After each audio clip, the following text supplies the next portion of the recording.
Good evening, everyone. Gordon Ghazi coming live, as always, on Wednesday, the 6th of December. It's right now 11:16. If you've seen my channel before, this miserable, pathetic little YouTube channel, you know that Candy always makes a cameo at the beginning. All right, lay down. Sweet. There you go.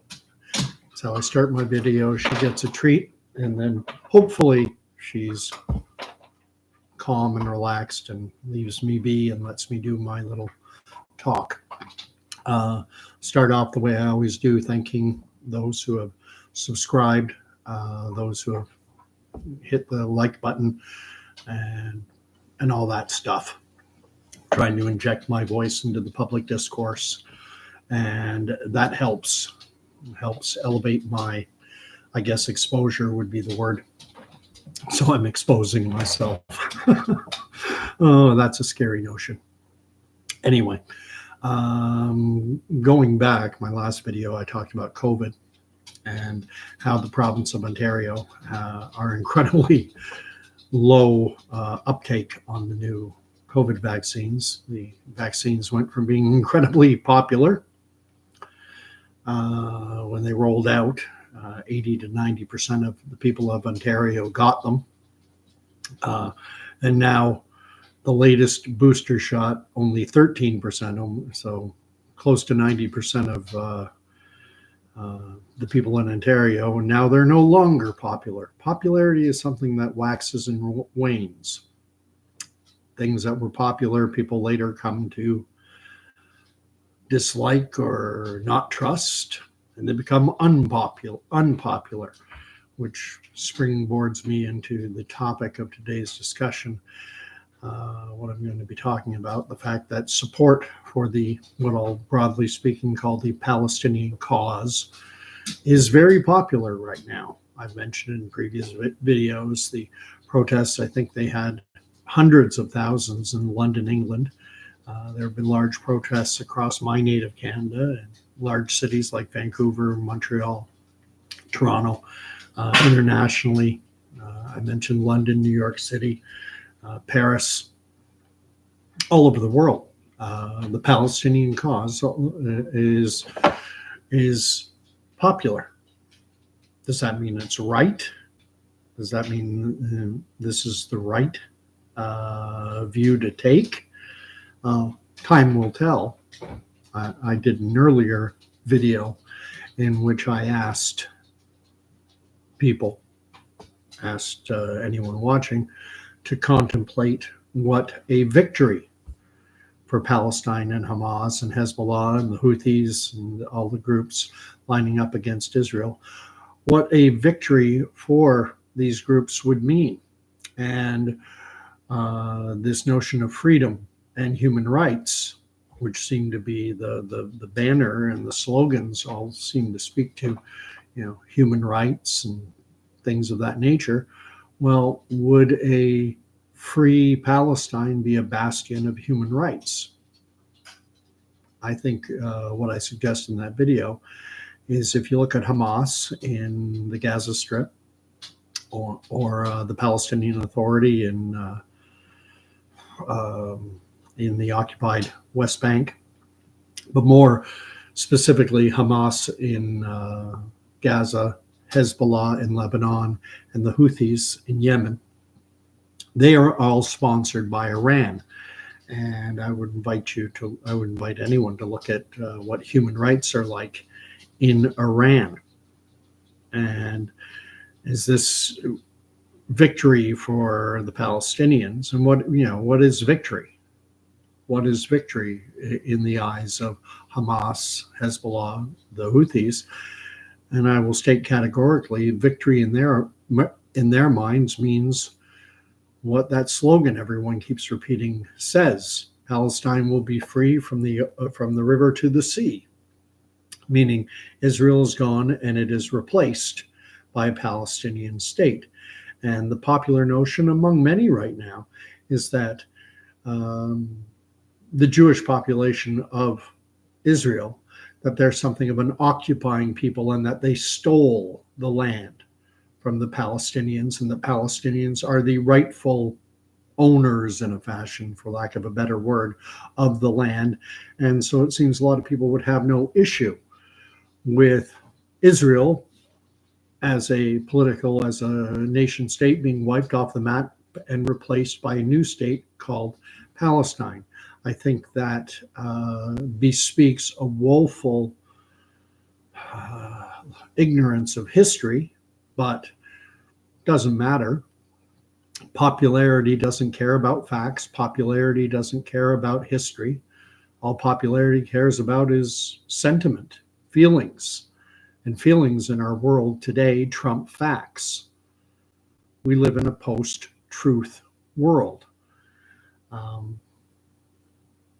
I've also spoken in previous videos, and I want to get into this a little more, over how for many of the contentious debates raging in our world, take one example, climate change, there is one predominating narrative, and that predominating narrative is that human activity on the planet is, unless drastic actions are taken, it's going to render this planet unlivable. And that is I call it the prescribed narrative. That is what you will hear when you turn on the nightly news.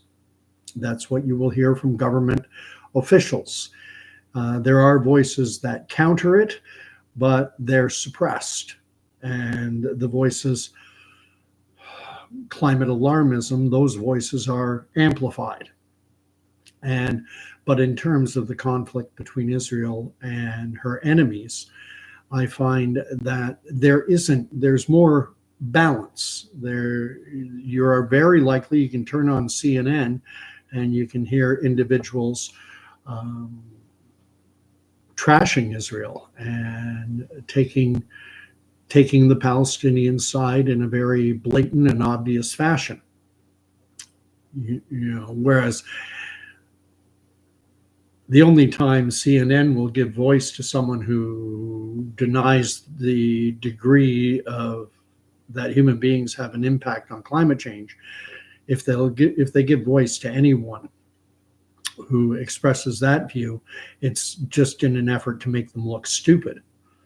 They'll pick the most unfortunate person, the most ignorant person they can find, the least educated person they can dig up, to promote the idea that the degree to which humans affect the planet's climate are either negligible or non-existent entirely. But they won't pick someone who's got there are individuals with PhD. There's a gentleman who sat as the chair of the meteorological departments at both Harvard and MIT, who is a skeptic, for lack of a better word. He actually thinks that the degree to which human beings impact climate change is negligible at best. They won't interview him. They'll pick someone like me, someone who, and that's the way they do things. But on CNN or other mainstream media outlets now, you will have talking heads very much sympathizing with the Palestinian cause. And I want to go back right to the beginning when the attacks happened on October 7th, because I don't think this gets enough play. And that's the fact that China, Russia, those two countries in particular, refused to condemn the attack. They just called for restraint on all sides. Israel had just suffered 1,200 deaths, 40 hostages taken, a brutal assault. I would call it an undeclared declaration of war. No formal declaration, just a surprise attack. Israel, in return, then declared actual war. And if you'll recall the early days of the aftermath of the October 7th attack, Israel urged everyone living in the north of the Gaza Strip to move south. And they were planning an attack by land, sea, and air in the northern part of the Gaza Strip. Hamas, it should be noted, we're urging residents, we're ordering residents to stay in place.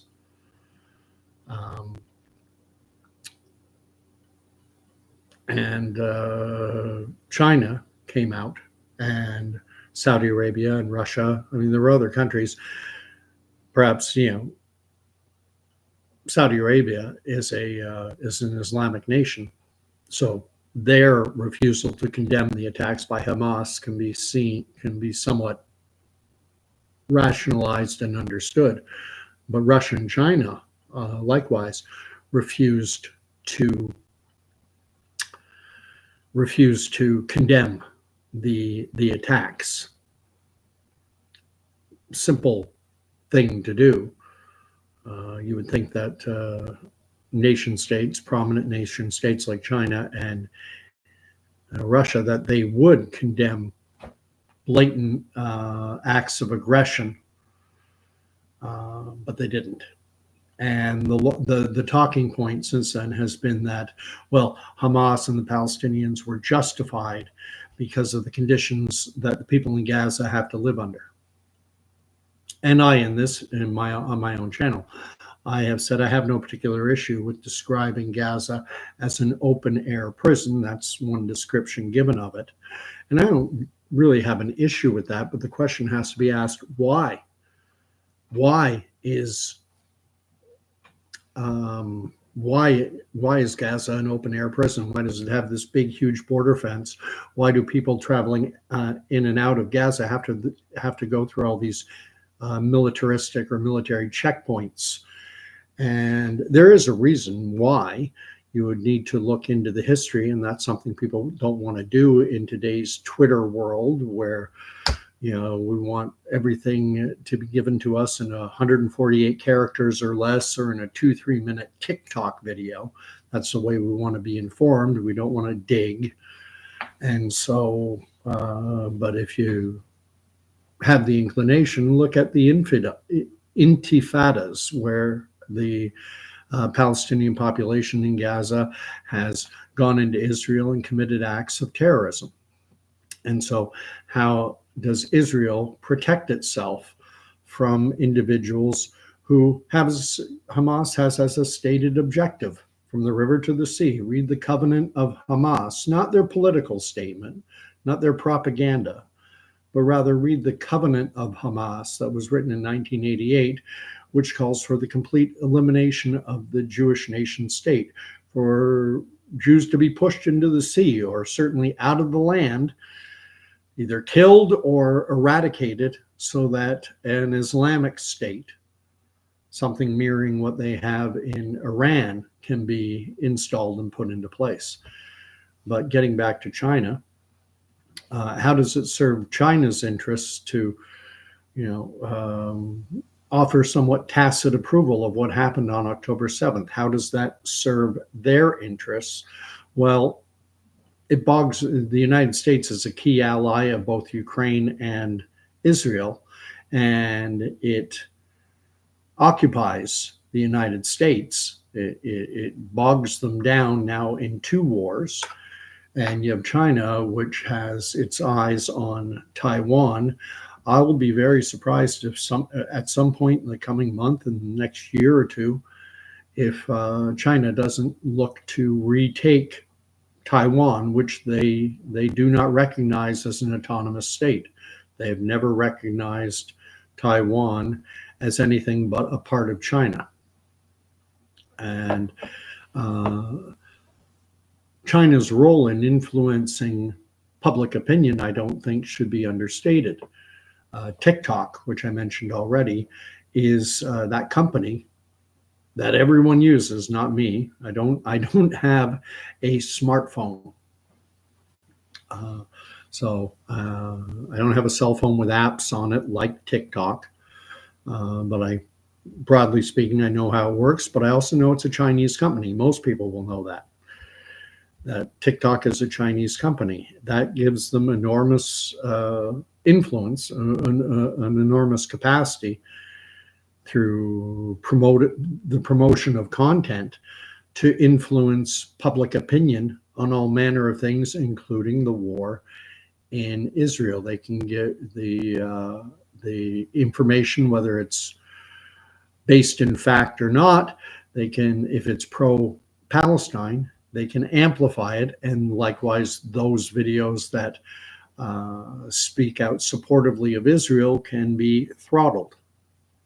And so Canadians should know that we found out that China was influencing our elections through supporting various liberal candidates because they seem to like Canada's Prime Minister Justin Trudeau. And so by propping up and by interfering in our democracy, they could help boost the popularity of certain liberal candidates so that Justin Trudeau's governing Liberals could win more seats in our House of Commons. I do believe that supporting Israel is going to be harder and harder and harder as time goes on because of the popularity game and the powers behind pushing the popularity of Hamas and Hezbollah and the Houthis and the Palestinians. The powers pushing the support for the pushing support for the Palestinians and casting Israel as the bad guy. They are powerful. China is the ascendant power in the world, and the United States is the declining power in the world. And I think it's going to get harder and harder to support Israel. I will say this, my channel, when I'm talking, I don't care about popularity. Truth is far more important. It's far more elusive. Finding out what's popular is easy. Just see which way the wind is blowing, and then I could put out videos based on that, but I won't. And I will fully acknowledge that Israel is not perfect. No nation state is, certainly not my country, Canada, the United States, Western Europe, Australia, it doesn't matter. No nation state is perfect. Israel is no exception. But if I had a choice between living in Israel or living in Iran or some other Islamic state like Saudi Arabia, thank you. I'll take. I would take Israel 7 days a week and or 6 days a week and twice on Sundays. Just because something's popular doesn't make it right. When Hitler annexed Austria, called the Anschluss, I think it was 97% of Austrians voted in favor of annexation of Austria becoming part of Nazi Germany. And historically, we know that I saw the ballot, the yes choice had a huge circle for you to mark, and then just a little tiny circle for no, and there are all types of talks about irregularities and such. But even without that, I think the overwhelming majority of Austrians supported Hitler. When Hitler rolled into cities like Vienna, the throngs of people coming out to greet him and to cheer for him were massive. He was incredibly popular. Popularity does not mean right. Talked about the COVID vaccines, how they were incredibly popular when they came out. I would guess in Ontario, probably 60 to 70% of the population willingly. It was the popular thing to do. Willingly, roll up your sleeve. I'm doing my part. The propaganda was over the top to push people in that direction. And propaganda works. It appeals to emotion. And that's what's happening right now. Terms like genocide and crimes against humanity, war crimes are being leveled against Israel, quite often stated as fact when I think it's fair enough if you want to accuse Israel and say, we believe, we think they have committed war crimes. But Israel, likewise, it should be noted, is accusing Hamas of war crimes. It is a war crime for military actors to use human shields and to embed themselves in schools, in hospitals, and in other civilian type facilities and areas. That's a war crime. And is Hamas doing that? I believe they are, absolutely. Is it proven that they are doing that? It's difficult to prove anything when a war is ongoing. The war crimes at the Nuremberg trials, that was after the conclusion of the war. That's when people were convicted of war crimes.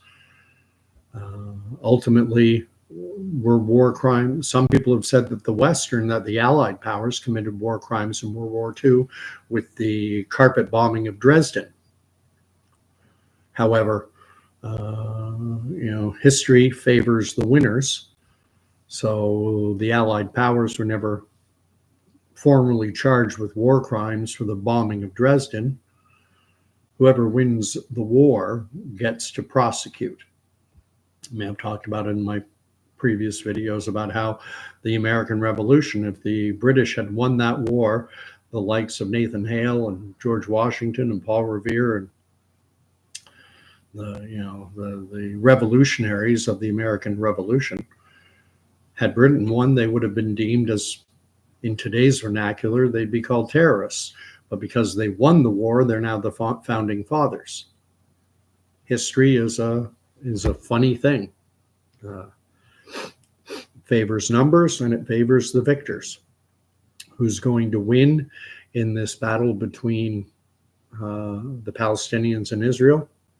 Israel is going to win. But I think it's going to be a very costly victory, and I think what it says in the Bible about all the world's nations surrounding Israel, yeah, I think that is going to happen. The support that Israel has in the West is waning. I think entities like China and Russia are using their, I'm trying to think of the right way to frame it, but these things like TikTok and such, which can undermine support for Israel and influence public opinion. I think they're being used to push people towards supporting the Palestinians and throttling the content that is supportive of Israel. But this channel, I don't care one way or the other. I don't care if I think I'm at 159 subscribers now. If it goes down to 0, I don't care. I'm not going to sell out for popularity. This is a contentious time, and I think this issue is the most pressing, and I think it's even more pressing than anything going on right now. I think it's more pressing than the climate change debate, about anything related to COVID, about transgender, about Ukraine, Russia. I think this issue is of massive importance. I could go on for hours about it. If anyone is of a view that opposes my own, if anyone thinks I'm completely wrong on this and wants to debate me on the issue, if you have a podcast or something, I'm more than welcome to lend my voice and defend my views. Not that anything will likely come of that, but I put it out there regardless. So we'll end it off. But for those who support Israel, I think get ready, because things are going to get hard. Things are going to get difficult. I think they're already difficult. These claims of genocide, these claims of war crimes, any accusation that Israel puts out about Hamas is immediately discounted by the TikTok-loving social media world. And any claim, however weakly substantiated, that comes from the Palestinian side is elevated and run up a high flagpole. which is going to make being supportive of Israel incredibly problematic and incredibly difficult. So God bless. I'm going to do my next video.